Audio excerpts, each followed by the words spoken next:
has just begun, and that means time for forming a new study strategy catering to the needs of the new academic session. Only this year, it is Class 11 Humanities Edition. Hello and welcome. This is Atri Chantra, your fellow ISC student. Since switching to humanities, there has been a slight change in my study routine, and today we're going to walk through all of that so that maybe you can get some inspiration as well. Now, before I begin, let me tell you the subjects I have: English, Bengali as second language, history, sociology, psychology, and political science. Today, we're going to primarily focus on sociology and psychology because for the other subjects, the process and strategy is going to be pretty much the same as last year.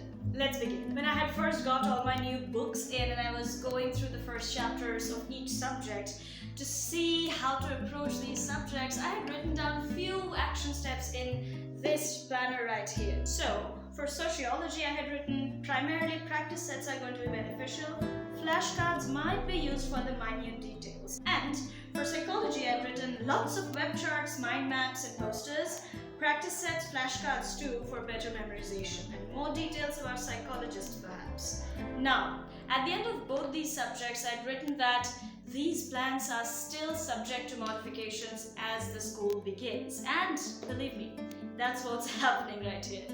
So yesterday, I just realized something while I was studying sociology and psychology, and that is, if I continue to follow this plan here, then I'm going to drastically fall behind my classes and what's going on in school. So that meant I had to change my approach towards these subjects. While doing the classes the other day, I realized that there's some cross-referencing from one book to the other going on for some of the subjects, and that made me realize that if I have to study from both these books, I need to find a common ground where I can compile notes from both of these books. And this is where my all-time favorite Notion comes in. I love creating practice sets. While creating practice sets was still there in this plan, I still want to approach this from a slightly different angle. And so I created a plan as to what I wanted to do, and here's what I wrote in yesterday's plan. Make the practice set of whatever has been taught throughout the week over the weekend.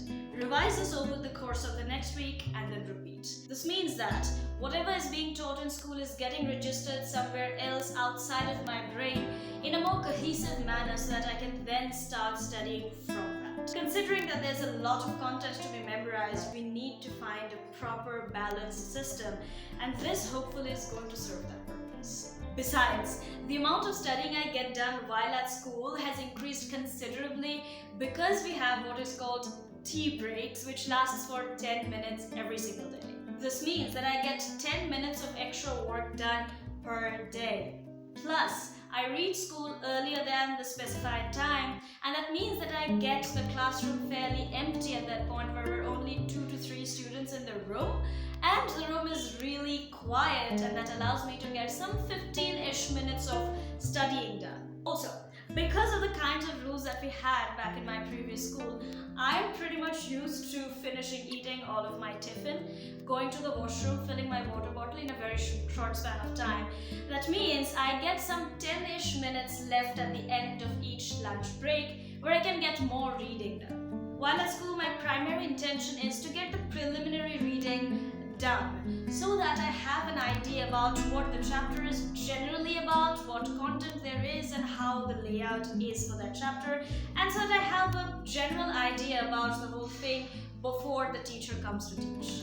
When the teacher likes to end the class a little earlier or in between classes, I love to practice active recall, where I just basically recall all of the information that I have just learned in class today and write them down in a draft notebook that I carry with me all the time. That means I'm pretty much utilizing most of my time while at school so that I don't have a ton of work at home. As for political science and history, the classes haven't fully begun yet. So unless I get a considerable idea about how things are going to work out in school, I can't help much there. If you've been here for like a bit over a year, then you'll know I love handwriting my notes in my notebooks. And yes, that will happen, but this time it's going to be a little different. I intend to do my notebook work only when the teacher asks us to do so. And as for my own learning, I'm going to stick to my digital method. Also, if I had to solely rely on my sociology book for my studying purpose, you'll find me wearing specs pretty soon because the text size or the font size is the smallest it can ever be, and I'm not taking that big of a risk. So it's better that I form all of these things and collect all the notes into my practice sets. Well, that's all I had to share for this week, and tell me in the comments, how are you approaching studying for class 11 this year, or maybe for class 12 even? Tell me in the comments. I'm really excited to know, so that I can maybe get some more inspiration as for how to study in a little different way. And if you need a bit of motivation to study, or you're feeling a little drained of energy and you want to enjoy studying a bit more, my next video is going to be about how to enjoy student life in general. So remember to subscribe down below for that video and hit the notification bell so that you get a tiny little notification when that video goes live. And if you need any help with time management, watch this video right here. I'll see you over there. Bye.